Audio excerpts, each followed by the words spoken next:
आज चलते हैं स्पेन के एक छोटे से पहाड़ी कस्बे सेंट लूसिया में।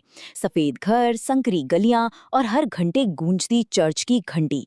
दिन के उजाले में तो ये जगह किसी तस्वीर जैसी लगती है, लेकिन रात के अंधेरे में इसकी गलियां एक ऐसा राज छुपाती हैं जिसे सुनकर सच कहूं तो रूह कांप जाती है।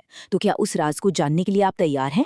दिन में सेंट लूसिया किसी खूबसूरत सपने जैसा लगता है, पर जैसे ही सूरज ढलता है ना, इस कस्बे पर एक अजीब सा पर्दा गिर जाता है। सड़कें एकदम खाली हो जाती हैं और हवा में एक ऐसी सर्द खामोशी छा जाती है जिसका, आप मानेंगे नहीं, मौसम से कोई लेना देना नहीं होता। तो हमारी कहानी का जो मेन कैरेक्टर है वो है 19 साल का मैटियो गुएरेरो।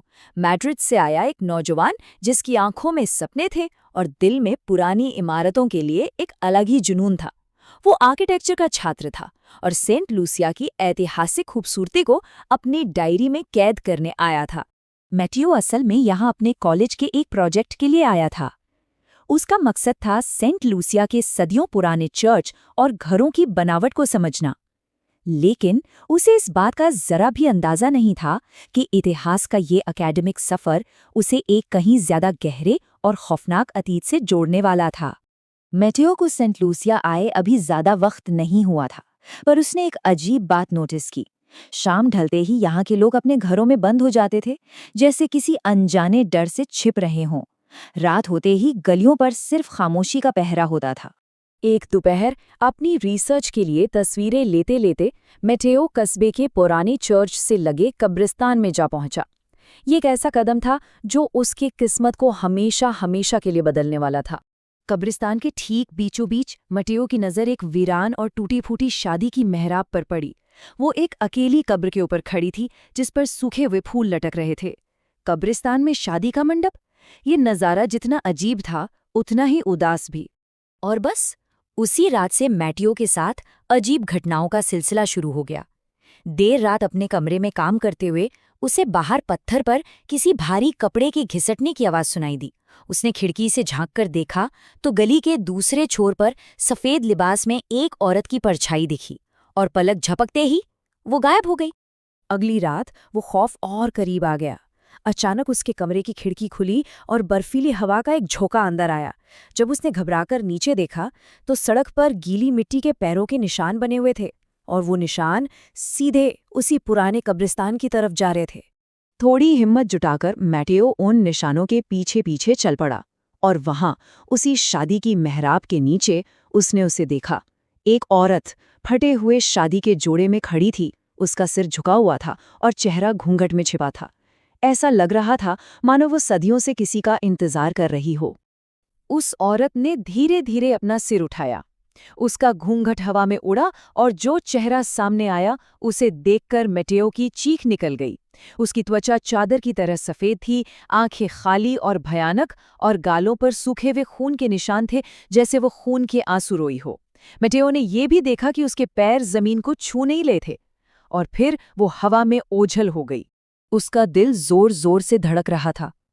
अगली सुबह खौफ में डूबा मैटियो सीधा अपने गेस्ट हाउस के बूढ़े केयरटेकर के पास पहुंचा और उसे रात की पूरी कहानी बता दी।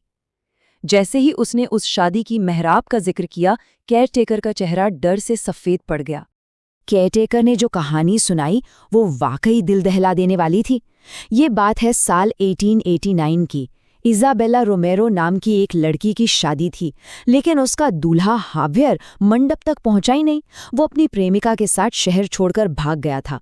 बेचारी इज़ाबेला पूरी रात मंडप में उसका इंतजार करती रही और सुबह होते होते टूटे दिल के सदमे से उसकी मौत हो गई। लोगों ने इज़ाबेला को उसी शादी के मंडप के पास दफना दिया। केयरटेकर ने बताया कि तभी से उसकी आत्मा वहां भटकती है। लोग उसे मृत दुल्हन कहते हैं और ये मानते हैं कि वो आज भी अपने उस दूल्हे का इंतजार कर रही है जो कभी लौटकर नहीं आया। ये सच जानने के बाद मैटियो का डर अब एक ऐसे खौफ में बदल चुका था जो उसकी रूह को कंपा रहा था। और उसी रात मृत दुल्हन ने ये साफ कर दिया कि उसका इंतजार अब खत्म होने वाला है। उस रात कदमों की आहट उसके कमरे के दरवाजे के ठीक बाहर आके रुकी। हवा गीली मिट्टी और सड़े हुए फूलों की महक से भर गई। फिर उसने देखा दरवाजे का हैंडल अपने आप नीचे घूम रहा था। और जब उसने हिम्मत करके खिड़की की तरफ देखा तो वही भयानक चेहरा बाहर से उसे घूर रहा था। अगली सुबह मैटियो बदहवास हालत में चर्च भागा। उसने वहां के पादरी को सब कुछ बताया। पादरी ने उसकी बात सुनी और परेशान होकर कहा, लेकिन मृत दुल्हन ने तो आज तक कभी किसी का इस तरह पीछा नहीं किया।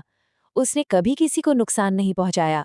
पादरी ने मेटेओ को गौर से देखा और फिर एक ऐसा सवाल पूछा जिसने मेटेओ के पैरों तले जमीन खिसका दी। उन्होंने बहुत धीमी और गंभीर आवाज में पूछा, बेटा, क्या तुमने कब्रिस्तान से कोई चीज उठाई थी?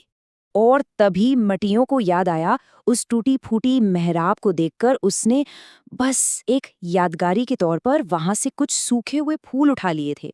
ये एक छोटी सी भूल थी, लेकिन ये उसकी जिंदगी की सबसे बड़ी गलती बन गई। ये सुनते ही पादरी का चेहरा पीला पड़ गया।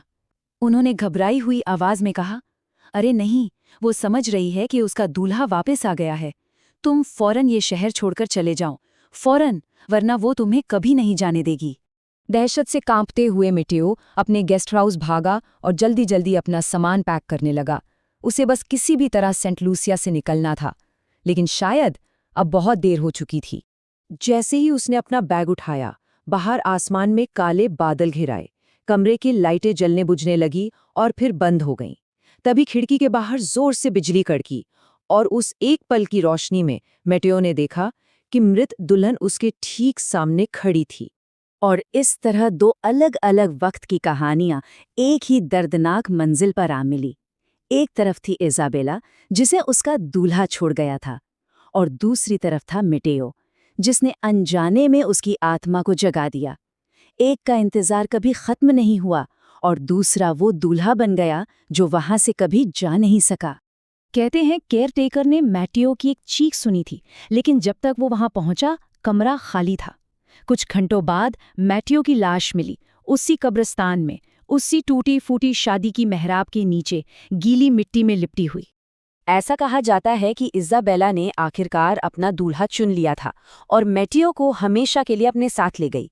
ये कहानी बस एक सवाल छोड़ जाती है कि किसी का इंतजार और किसी का दुख एक साथी के लिए आखिर कब तक कायम रह सकता है।